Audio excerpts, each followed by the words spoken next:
Dame foofu lay ñëwee ci transition boobu ñu wax ci le côté professionnel. léegi sa biir wax sa dernière intervention nee nga jàngale naa 18 ans. waaw comme professeur d'anglais. léegi détaché nañu la yaa ngi à la tête d'un syndicat. Je précise bien à la tête d'un syndicat. Et Dame Mbodj ses premiers pas dans le syndicalisme ñu ko xamoon ci CUSEMS. En tant que membre ba pare nekk alors le chargé de revendication. Maintenant Dame est secrétaire général CUSEMS authentique. Qu'est-ce qui s'est passé? merci beaucoup. kooku mooy question bi nga xam ni journaliste yi bëri ñëw nañ fii posé ma ko question boobu. bëggoon nañ sax def benn débat ak ña ma ko séqaloon pour mu gën a leer. waaye ña ma ko séqaloon ñoo rajo. parce que xam nañ ni bu leeree baaxul ci ñoom man nekkuma ci ay caaxaan. donc syndicat bi ma njëkk a créé bi ma njëkk a bokk sax du CUSEMS mi ngi tudd SAEMS bii tey jii le camarade Sewru Sène di jiite. SAEMS maam fondateur la. Gueoul TV à l'exclusivité. effectivement lii l'exclusivité. effectivement sur cette question parce que ñoom télévision yi li ñu bëgg. mooy ñu am ñaari parti yëpp te benn parti bi dañoo ragal. waaw parce que ñoom bu ñu waxee mbir mi mu leer man nee naa leen d'accord naa ñu def un débat contradictoire man ak ñoom te nañ ko defee sax siège u CUSEMS bu Ablaye Ndoye nañ ko defee sax ca bureau Ablaye Ndoye d'accord naa bu ñëwee ca journaliste bi ma ci mujj a waxal fii ci sama bureau Ndeye Fatou Ndiaye ci émission sortie bu Walfadjri dama ni ko d'accord naa yow boo waxtaanee ak Ablaye Ndoye ba mu d'accord ci ñuy def débat contradictoire yow nga jiite ko ak bu la neex sax invité yeneen journaliste ñu fekke ko pour que mu leer ci bopp sénégalais yi ak surtout jàngalekat yi. d'accord naa émission boobu ñu defee ko ca bureau Ablaye Ndoye te d'accord naa Ablaye Ndoye buy ñëw na àndaale ay supporters yu koy tàcc buy wax te man naa fa ñëw man kese bu ma ànd ak kenn. kon nag man leer na ma ni. Ablaye Ndoye ñëmu la dugg ak man ci débat boobu maintenant. ñu dugg naa débat boobu xam nga lan la mooy man je suis membre fondateur du SAEMS dama bokk ci ñi créé SAEMS d'abord mooy syndicat bi nga xam moo ëppoon doole CUSEMS CUSEMS du woon syndicat benn cadre la woon bu doon regroupé syndicat yi nekk ci moyen secondaire mooy ñu nekk ci CM yi ak lycée yi loolu moo doon SAEMS léegi nag man maag Ablaye Ndoye Mbaye Fall lay ñun ñoo créé woon SAEMS bii Sewru Sène tey di jiite moo tax dama koy wax toujours ne ko xamoo histoire SAEMS yow da ngaa ñëw rek fekk syndicat bu pare ñu jox léegi nag bañ demee ba nga xam ne dañoo dem ba ci biir ñu jàppanteeg Mbaye Fall lay ma ñu doon jiite ñun man ak Ablaye Ndoye ñoo doon ànd sama émission bu ma njëkk bi ma lancé man ataaya bi man maa ngi ko def août 2009 moom bokk na ci émission yi nga nit ñi xamee émission boobu bañ koy def comme ataaya boobu dañuy yónni nit ci kër pour mu wax ci kin invité kër Ablaye Ndoye lañ dem ni ko waxal ci Dame Mbodj loolu ci xam ci moom mu wax ca lu rafet ne Dame Mbodj nit ko intègre la maa ngi vidéo bi mu ngi sama kër ba léegi bëgg naa sax comme léegi ñoom ña ngay changer discours ñu sottil ma ko comme yooyu format ba mu nekk ay CD presque léegi kenn tegatu ko fenn dama ne sama commission cellule communication bi nañ ko sotti def ko ci format yu moderne yu xarala yi mën a jël bu ko defee ñu dugal ko ci site yi nit ñi gis ko ñu xal Ablaye Ndoye lu mu waxoon ci man booba mu ne Dame Mbodj ku baax la mu fàttali sax bañ ma bëggee yóbbu institut britannique ISB nga xam ni fa la pro anglais yëpp bëgg a dem institut sénégalo-britannique bañ ma fa bëggee yóbbu ma bañ parce que boobu ñu ngi ci digg grève may bañ ñu yaakaar ne damaa utiliser grève bi pour dem fa alors que booba Pierre Claver Pouy ma ko doon jiite man daf maa topp depuis Oussouye nga ma doon jàngalee ne ma damaa bëgg nga ñëw ci école bi jàngalee fa parce que nag jàngalekat yaa ngi may dégg prof anglais yi ngi may dégg tey c'est samay jamono man bi may ci 18 ans yi may jàngale lu ñuy wax ci anglais dama ciy wax sama xel loolu moom lu leer la waaw dama nekkoon professeur anglais moom dañ ko respecté ci liggéeyam léegi nag maintenant ñun kon bi ñu créé loolu léegi nag ñu dem ba ci biir nag ñu cadre boobu ñu créé ñu def ko syndicat muy CUSEMS ñu dem ba war a renouveler ni kuy jiite Mamadou Mbodj mi doon jiite syndicat bi bëgg a dem ñu war koo remplacer man ma nekk chargé de revendication Ablaye Ndoye nekk porte-parole bi ñun ñaar ñu nekk ñaari kàngam yi nga xam ñoo séqoon Mamadou Mbodj secrétaire général du CUSEMS ñu war a dem renouveler syndicat bi Mamadou Mbodj toog ak Ablaye Ndoye ci bureau waxtaan ak moom ci benn grève bu ñu amoon en 2011 man mu ne ma damaa bëgg ñu arrêté grève ma ne ko grève bi kenn du ko arrêté parce que grève bi jàngalekat yi ñoo ko moom ñoom ñoo joxe seen ñoom ñoo ci am décision. c'est la base qui décide. mu ne ma nag léegi base bi du décider ñun dañuy arrêté grève bi 2011 boobu Souleymane Ndéné Ndiaye mu nekk premier ministre ma ne ko duñ ko arrêté ñun laale maa moom bureau booba ca siège yu Kisum ma génn bureau claqué porte dem ñibbi mu woo Ablaye Ndoye ñii tey ne ko léegi damaa bëgg ñu arrêté grève Ablaye Ndoye ne ko yow loo ma wax ma def ko nangul naa ko moom Mamadou Mbodj ca bis booba la ma woo la lendemain ni ma Ablaye Ndoye nangul na ma ñu arrêté grève ma ne ko yéen ñaar ñëpp moomu leen grève booba kenn arrêté wu dañoo xeex bu metti ak gouvernement ba grève ba jeexee nag mu ne ma yow déggaloon boo ma déggaloon da ngay def na Ablaye Ndoye def ma ne ko nañ arrêté grève bi rek mu nangu ma ne ko nag Ablaye Ndoye moomul lam la jox jàngalekat yee moom loolu la ma meree biñ demee ba war a dem donc élection 2012 maag Ablaye Ndoye mu jël alalu syndicat bi di en tant que secrétaire général sortant aussi muy woote ay nit à travers le Sénégal dina wax jàppale leen Ablaye Ndoye Dame Mbodj bu mu jàll te moom ku xam structure ni muy fonctionné xam ne ki koy jiite ki mu faral mooy gagné c'est-à-dire ki mu faral mooy gagné donc avantage boobu la Ablaye Ndoye amoon ci man mais malgré ça may rab galgal parce que man gone mu ma ngeewu laa te attention bokk ci loo xam ne am naa droit jiite ko lu tax may ñàkk fayda naan du ma jiite ma ne damay jiite kisa parce que boobu am naa dayoo bu tax ma war koo mën a jiite Ablaye Ndoye amuma benn ëpp ma benn compétence benn nee naa leen maa ko jiitu ci syndicat moom daan ñëg ba nekk jàngalekat doo ko nekk syndicaliste man nee naa leen fii ba may nekk élève laa commencé jiite ba Louga may jiite ba université Gaston Berger pendant 5 ans man maay jiite étudiants yi nekk seen porte-parole à l'assemblée de l'université génn tamit di continuer di def li may def di jiite foyer des jeunes de Géoul lu ne ma ko jiite ko am expérience mais moom Ablaye Ndoye nañ ma wax ba am expérience la moom mosut a jiite dara moom a mag nag parce que Sénégal aussi ay mag la ñuy wax yow président Macron ngi ne am 39 ans jiite France ah ñun léegi man boobu bañ koy xëccoo booba maa ngi presque ci 42 ans 43 ans ñu may waxu xel mais bu jiite ab syndicat ñaa Ablaye Ndoye la magee 2 ans léegi toppal ci ginnaaw man leen topp ma ci ginnaaw kenn loolu moo indi coow la léegi nag ñoom li leen metti mooy comme boobu maa ngi lycée Seydina Limamou Laye te lycée Seydina Limamou Laye benn école la boo xam si ëpp na doole ay région man ngaa dem ci région lëmb benn lycée ëpp leen doole booba doon la woon boobu lan mooy galgal léegi nag galgal boobu loolu la woon texte Cusems moo ni bu ñaari nit bokkee région dañuy dem à des primaires mooy li xew ni États-Unis primaire dañoo war a dem ay primaire pour ñu xool ñoom ñaar ci région bi kan moo ci ëpp doole booba nag avantage bi ma am mooy département Guédiawaye moo ëpp doole Dakar te booba maa ngi lycée Limamou Laye fa laa bokk te ñoom ñëpp ñu ngi sama ginnaaw boobu à part ñaari nit ñoo xam ne ñoo fa nekkoon nekk ñoo xam ne pro Ablaye Ndoye leen doon tudde mais du ñaari ñebe ci cin lañu woon booba ñun 317 professeurs yi li ci boobu Dame Mbodj dañu ànd léegi nag Ablaye Ndoye nekk ci lycée bu ndaw mooy lycée Parcelles Assainies nga xam ne 70 profs lañ bu ñu demee élection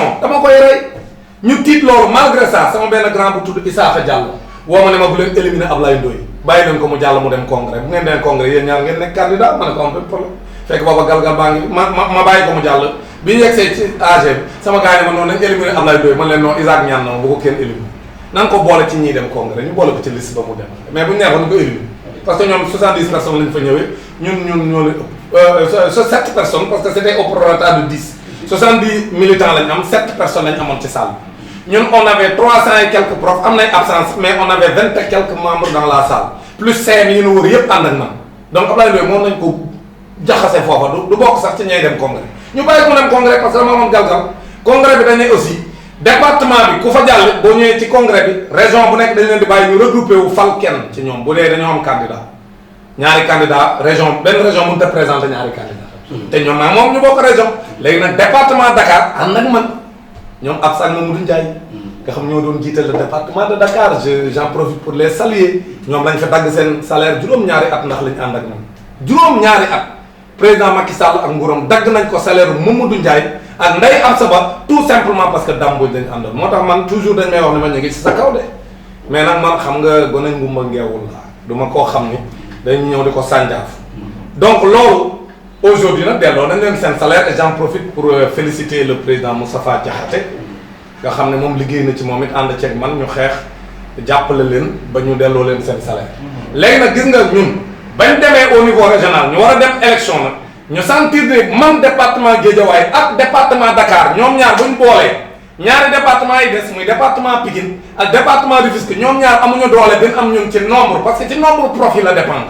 ñun ñoo leen ëpp doole parce que Dakar dafa bëri ay lycée te Guédiawaye tamit lycée bi ëpp doole mooy Limamoulaye fële ay Kennedy ay Lamine Gueye Blaise Diagne Seydou Nourou Tall dafa bëri ay lycée te bu ñu calculer man maa bon doole léegi nag ñu ne kon Dame Mbodj galgal bi mu nar a def mooy bu ñu ñëwee ci région bi nag lay éliminer Ablaye Ndoye léegi nag ñu ne kon léegi bu kenn respecté teg su kisam te teg kisam loolu la wax ñu ne léegi dañuy teg benn urne jàngalekat yi ñëw ku nekk voté ku bëgg a voté pëccëxoo loolu bu ñu ko defee dañ may gañ xam nga ñu may gañ mooy région yi Mamadou Mbodj mi nekkoon secrétaire général moo leen contrôlé léegi bu ñu ñëwee ñoom ñëpp ànd ak ñoom dañuy gañe mais nag bu dee Dakar la mënul nekk léegi nag mën leen nañu respecté teg su kisam ñoom ñu bañ xeex bu metti jour boobu absa bi may wax nii sax comme moom ceinture noire la nday absa bopp nee na fa këlab benn waay benn xam nga nu ko ni koy tuddee maa jéeri la xam nga nu ko dóor absa ni ko teel a mu wadd absa jigéen ju man góor la léegi coow la bari 2012 ñu daal di repousser congrès bi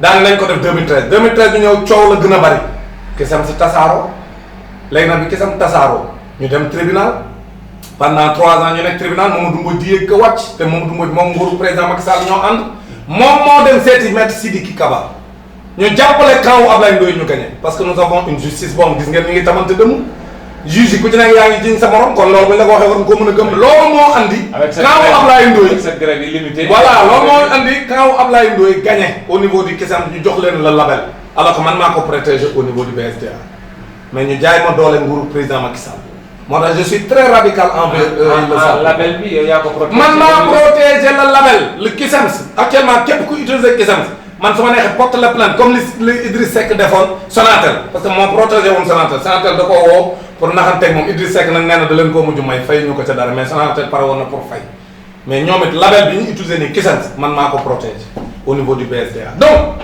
bref pour dire que ñun ñoo ne ci dëgg texte yi ñoom ñoo ko jalgati lañ def noonu woo ñëpp ñuy voté directement mais bu doon loolu Hillary Clinton nekk président États-Unis parce que vote populaire États-Unis ñun ak ñoom ñoo yem ay textes ñun suñu syndicat ni ñu tëggee suñuy textes ñoom États-Unis yem moom la ñu tuddee le système des grands électeurs gis nga tey jii bu fekkoonte ni États-Unis bàyyi woon nañ américains yi comme ni ñuy voté ñun Sénégal xam nga Sénégal moom ñëpp ay voté pëccëxoo bi voté ñu jël directement suffrage direct loolu amul États-Unis ñëpp ay voté mais par région la ñuy calculer les grands électeurs léegi nag États-Unis boo calculer Hillary Clinton rawee woon na Donald Trump 100 000 voix maanaam téeméeri junniy baat moom la ñaar fukki junni 100 000 du ñu nag 100 000 noonu la 100 000 voix téeméeri junni waaw téeméeri junniy baat la rawee Donald Trump te pourtant Donald Trump a gagné xamul tax parce que Donald Trump moo gagné le système des grands électeurs Ablaye Ndoye tamit loolu laa ko naroon a gagné maanaam même bu ma ëppalee woon au niveau national dama ko naroon gagné par le système des grands électeurs au niveau de Dakar bu ko defee du mun a nekk candidat malheureusement nag ñoom ñu xam ne texte yi bu ñu ko respecté man maay jàll ñu dem jalgati texte yi ba noppi nag man gone ngumba danaa taxaw am ay droit ñu bëgg koo xañe droit muy taxaw di seetaan ma taxaw fipp ànd ak ñi ma war a àndal ñuy xeex tey nag yàlla andi na dëgg parce que Covid 19 moom dafa aay. parce que lépp leeral na ko. mais d'abord nan la Kisums authentique juddoo. waaw looloo tax bi ma dee ba xam si nag léegi gis naa ne ñii ñu ngi may jaay doole état bi mi ngi leen di jàppale justice mi ngi leen di jàppale ñëpp a ngi leen di jàppale ma ne sama gars yi dañ leen créer suñu Kisums authentique wane ne pourquoi Kisums authentique parce que ñun ñoo authentique parce que ñun ñooy dëgg ñun ñooy vrai Kisums te moo la benn affaire la ligne du Kisums Dame Mbodj ak ñi mu àndal ñoo ko incarné le Kisums est né dans la radicalité Kisums du collaborer ak nguur képp kuy collaborer nguur nekkoo Kisums ñun nous sommes un syndicat radical loolu mooy sunu ligne la ligne d'indépendance et la ligne radicale c'est ça la ligne du Kisums donc ñoom nag actuellement ñu ngi collaborer ñoom waa Kisums boobu moo ko bàyyi. mais monsieur Mbodj loolu nga xam ni moom nga wax ci Kisums. parce que bu ñu nee authenticité. moom loolu moom mooy dëgg bi. waaw bu wóor bi daal. ñun ñoo original xam nga ñun ñoo original. parce que waaw ñun ñoo ko créé d'abord texte yi dama lay wax texte Kisums maanaam parce que dara loo koy sos la nga bind ni moom nga bëgg a lal ci li ngay def ko loola mooy la ëpp solo texte yi sax ki ko bind ñun la àndal muy Issakha Diallo. le doyen Issakha Diallo à la retraite. mais est-ce que le CUSEMS authentique am na représentativité parce que ci syndicalisme maa ngi gis ñu ni alors wax nañu G7. te G7 CUSEMS authentique bokk alors G7 bi li ñu leen di daakantale mooy ñoom ñooy les syndicats représentatifs léegi ci sa biir wax nga ni nguur gi justice bi ak nangam ñoo jàppale le CUSEMS Abdoulaye Ndoye ba mu kay mu mel ni yow da nga mës a dëngoo ak nguur wala ñoom aussi dañu mës a ànd. waaw looloo am. waaw Mamadou Mbodj mooy seen coach. Mbodju Saloum la. moom mooy seen coach. moo leen di jàppale ci li ñuy def te moom ci combine la ko nit ñi xam moom moo remplacé woon Alioune Tine ci M23 d'ailleurs loo ko M23 dee sax parce que Mbodj moom lu mu jiite day tas parce que moom yàlla mayoon ko Mamadou Mbodj lépp lu mu jiite man dama koy gars yi nee naa leen compétence su leader la am maanaam lu mu jiite dina yàqu parce que manager pour yëf yi dem la mun mais loolu moo tax daam à t'entendre parler dafa mel ni ba tey yàq Mbodj Mamadou Mbodj dafa mel ne ba tey le climat est très. non man moom sequñu dara. d'ailleurs moom moo am complexe sax ak man parce que maa ngi fàttaliku jour bi ñu dàqee Sonko ci état bi. ñu woo ma ñoom waa gars yi seq Sonko par le canal de El Malick son chargé de communication woo ma ne ma dañuy def conférence de presse ma ne ko dinaa ñëw ñu ngi ko defee à l'hôtel Feto. ba ca Padoa. ca Nord Foire hôtel Feto fa lañ defee conférence de presse. ma dem toog ma dugg si rek ñu ne ma Dame Mbodj yow da ngay ñëw toog ci présidium bi ma ñëw toog ci présidium bi ñu toog tuuti Mamadou Mbodj yegg si ñu bëgg koo teg ci présidium bi mu daal di may séen daal di rocceeku dem toog ca ginnaaw toog fa quelques minutes daal di rocceeku ñibbi moom moo nekkul à l'aise ak ñun. parce que ñoom nekkuñu à l'aise ak man. parce que nekkuñ ci dëgg. mais sur la représentativité. voilà ci représentativité bi nag nañ ci. parce que lan moo tax bokkuloo G7. voilà xam nga man Sénégalais yi des fois dañuy wax loo xam ne. maîtriser wuñ ko moo tax li ngeen def nii tey baax pour ñu leeral man bi ñuy dem élection de représentativité en 2017 le CUSEMS authentique n'était pas encore né boobu ñu juddoo ko. déedéet boobu amagul. on a fait les élections de représentativité. ci laay ñëw on va sur l'affiche. récépissé numéro 0143 ministère def noonu la date. c'est du 21 novembre 2017. 21 novembre 2017. Les élections de représentativité ont été organisées en avril 2017, le 26 avril 2017. Donc avril la élection yi am mai, juin, juillet, août, septembre, octobre, novembre 7 mois après may doog a jot sama récépissé. kon kay wax dëgg yàlla man CUSEMS authentique déwuma élection ba may dem élection boobu CUSEMS laa tudd comme Ablaye Ndoye ñu koy xëccoo. est-ce que li nga wax ni booba ñu ngi xëccoo CUSEMS man booba man voix yi ma am ay voix yi CUSEMS la man aw ma woon booba récépissé après les élections laa doo ko am récépissé loolu leer la ñoom ñoo gën a xam même gouvernement xam nañ ko mais bu ñu ma bëggee wàññi rek comme man sama discours da leen di déranger ñu ne voilà yow amoo 10 pour cent. donc mais man aw ma woon syndicat bay am 10 pour cent boobu. donc le débat sur la représentativité. c'est un faux débat c'est un faux débat. c'est un faux débat maintenant. parce que li leer mooy. mosuma dem élection au nom du représentativité yi. non alors. CUSEMS authentique bokk. CUSEMS authentique. bokk n'a jamais participé. mais mënoo participer amoo récépissé. amoo récépissé. 7 mois après la ñuy doog a ñun am ñun récépissé. léegi nag maintenant foofu dama koy daane.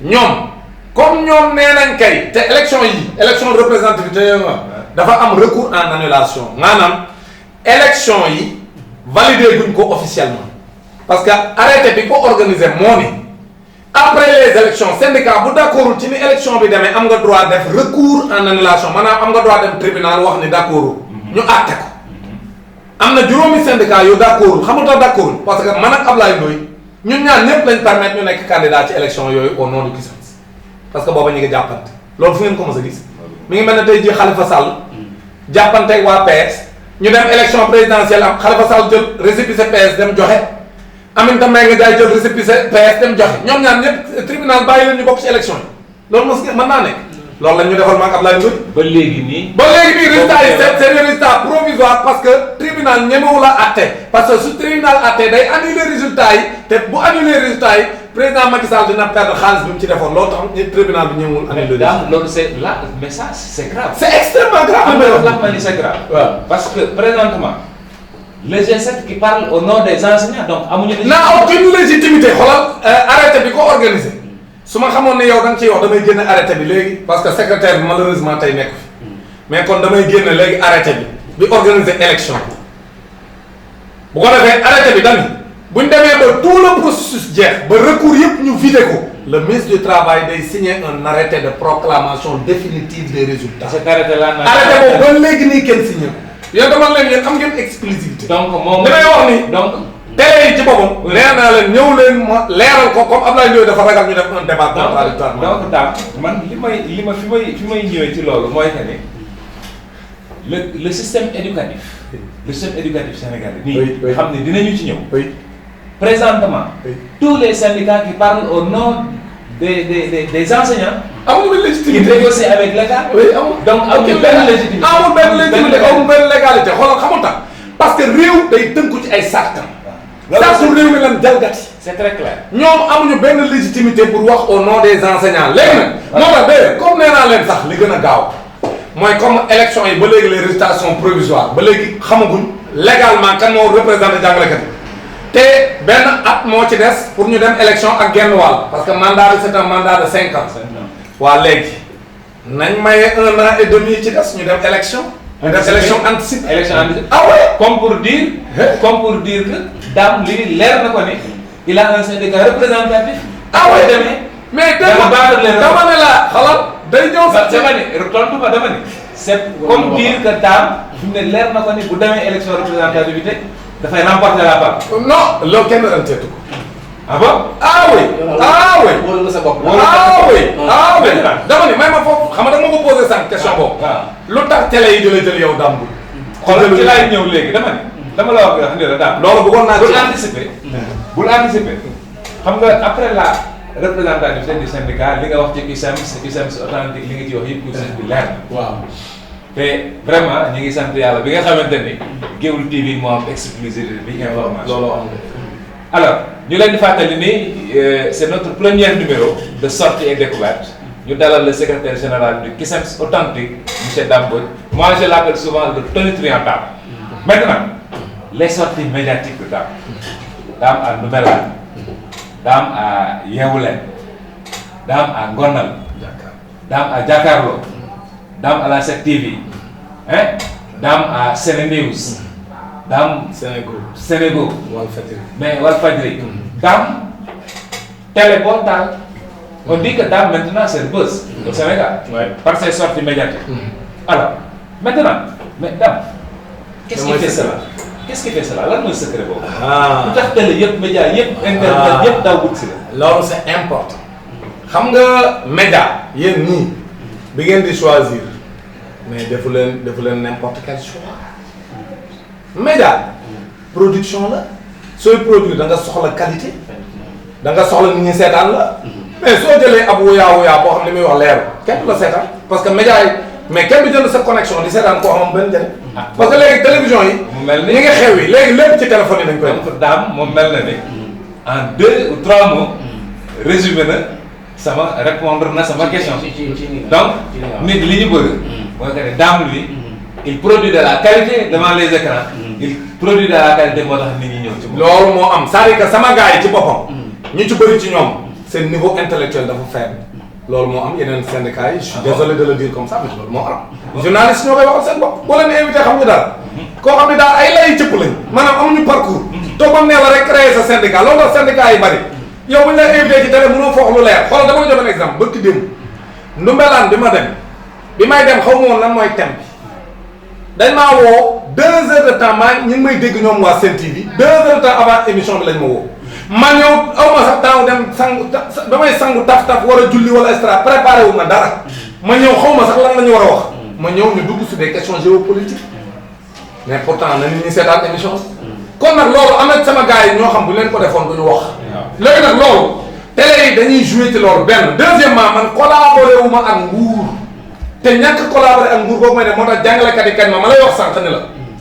gis nga lu tax sama gars yi ragal maye li des ci temps bi ñuy dem élection parce que élection de représentativité ci enseignants yi ñu ngi ko war a defaat dans 1 an et demi mais tey jii man nee naa leen ñun CUSEMS authentique li ñuy proposé mooy nañ dem élection anticipée pour que da wax ji carte gi leer bu ko defee wax dëgg yàlla ñu xool actuellement kan moo représentatif ak kan moo représentatif mais biñ leen ko waxee dañoo ragal xam nga ñu ragal parce que actuellement mu neex mu naqari 2020 Covid 19 comme dafa futti ñëpp ku nekk lu doon nëbbutu ci yow wane na ko ñi gëm dara wane leen ñi gàmmoog ñiy raas dem ku ci ne xam nañ fan nga féete léegi lépp leer na moo tax sama gars yi ragal te aujourd'hui enseignants yi ñoo waxal seen bopp ne 2020 Dame Mbodj a été le syndicaliste le plus sérieux maanaam 2020 bi Dame Mbodj mooy syndicaliste bi nga xam ni moom la jàngalekat yëpp d'accord ni moom mooy le défenseur des enseignants xam nañu ma tuddee ci réseaux sociaux yi su ma leen wonoon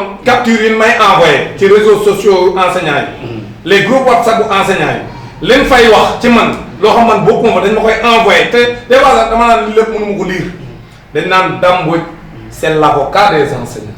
kooku ñëpp d'accord nañ ci léegi. waaw léegi nag loolu su ma ko amee télé yi defu man nañu jël léegi nag boo ñoom lu tax ñu ragal a dem élection anticipée mooy xam nañ ne suñ demee élection anticipée ci contexte bi ñu nekk nii ñoom dee nañ ñoom les autres.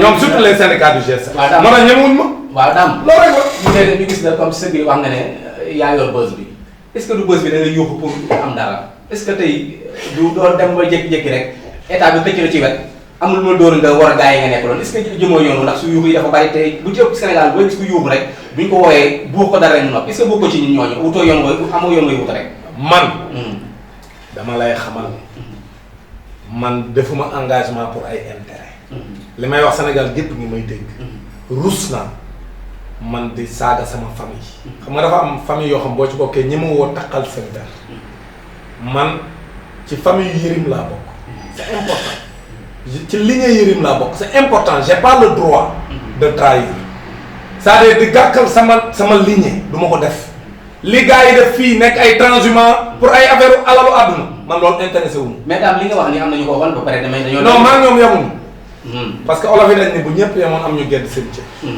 man maa ñoon yemuñu man rus naa et ça je l'ai dit à mon grand frère Massila Mbodj nga xam ne moom mooy sama xalifa papa nee naa wax naa ko tamit sama yeneen mag yi nga xam ñi ngi géewul yëpp nee naa leen man rus naa def lu ñuy saaga famille Mbodj te bis bu ma fi defee jalgati par exemple li ma wax fii lépp Sénégal ñëpp gis ma bis bu ma fi demee def def njombe dem ànd ak ay nguur pour samay intérêt bu boobaa dinañ saaga sama famille te man parewuma pour ñu saaga sama famille. donc loolu nekkul sama xel. kon yow léegi sa continuer da ngay contre nguur rek da ngay xeex nguur rek. non pas xeex nguur rek. c'est-à-dire que man dama bëgg wax ne la.